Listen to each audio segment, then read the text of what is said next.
Hello, and welcome to our talk about A-level politics. My name is Giles Hill, and I'm Head of Department for History and Politics here at Camp Hill Boys. Politics is something quite new that we've only recently introduced as a subject at the boys' school. Previously, it was done in association with Camp Hill Girls, but because of numbers and the interest that people have shown in politics, we've decided to take it in-house and we'll be teaching it from 2022 onwards as a discrete course at Camp Hill Boys. Now, in order to find out a bit more about the topic, here's a general overview of what it's like. We teach an AQA course which has three different units, as you can see: politics in the UK, in the USA, and also a module on political ideas. I'll go into a little bit more detail about each of those different areas. First of all, the one we start with in Year 12 is government and politics in the UK. Now, we have two different teachers teaching the course. One will teach the government side and the other the politics. Now, when we're talking government, we're talking about the institutions, the way in which government works within the UK, thinking about the nature of the constitution and how it's changed and developed over time, looking at the role of Parliament, the House of Commons and the House of Lords, and how that's able to pass legislation and also to do things like scrutinise the government. The government, the Prime Minister and the Cabinet also play a vitally important role in the way UK politics works, and looking at those who've held those positions of responsibility and the actions that they've taken provides an important part of our course. We also look at the judiciary and the changes that have happened in enforcing the law over the years, particularly with the advent of the Supreme Court, which was broken away from the House of Lords only in the last couple of decades. The final part on that government side is devolution. That's looking at what happens with devolved powers in London, British regions, and metropolitan authorities, as well as in the nations of Scotland, Wales, and Northern Ireland. On the politics side, we look more at the party politics, democracy and participation, what happens with various elections, looking in depth at how election results have been established over the years. Our general point is to go back at least 25 years to the 1997 election of Tony Blair, and then through all the elections that have happened since then. Referendums, and in particular the Brexit referendum of 2016, also play an important part in looking at that side of the course.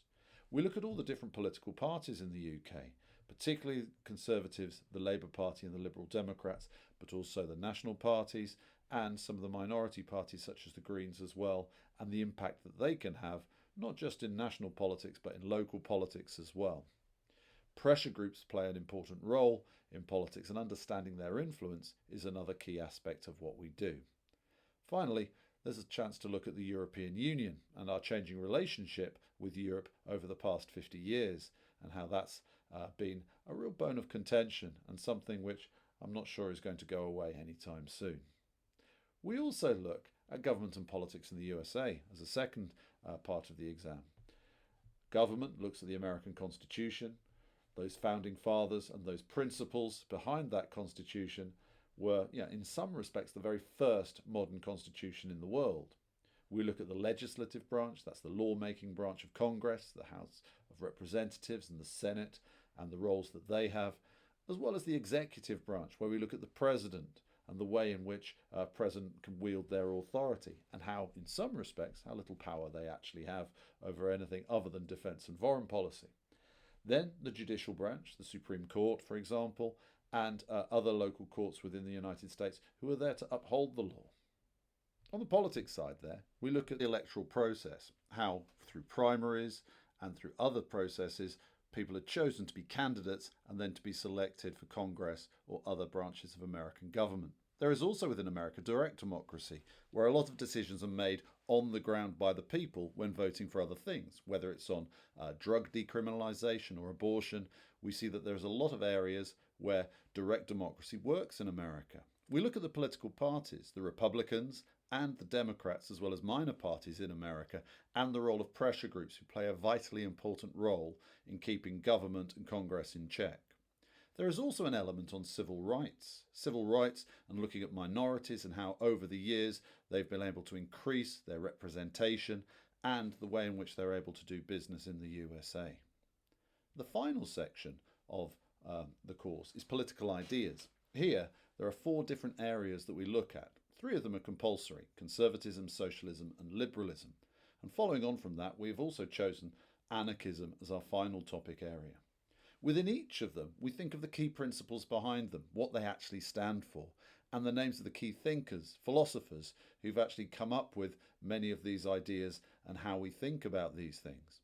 Of course, we have to discuss how they have an impact on both political discourse and, should they get into power, on policies which are taken and how they're pursued. In terms of our assessment, here we see that we have 3 papers, one for each of those 3 aspects. One paper on the UK, one paper on the USA, but also has an element of comparative politics where you're looking at both America and the UK together and seeing any similarities or differences between them. And then finally, on the political ideas. It's pleasing to know that each of the exams has exactly the same format. There are 3 shorter type questions, 9 marks, and then you have an extract question where you've got a couple of documents to explore and to be able to analyse and evaluate. And then finally, there's an essay question where you have a choice from 2, where you'll be writing for about 40 minutes or so on one specific topic area within each of the exams. Overall, it's a compelling, exciting course which provides lots of scope for exploring the news and exploring the ways in which the world works. We also hope within the course to go on visits and trips, particularly to the UK Parliament, and hopefully it will provide a good foundation and grounding for people wanting to go and study social policy, PPE, politics, economics, even history at university, as it provides such a broad breadth of different experiences and ways of looking at the world. We hope this has given you a little bit of an insight into what we do in A-level politics, and we look forward to finding out and learning how many people want to actually take this opportunity on board. Thank you very much for listening. Hope to see you soon. Bye-bye.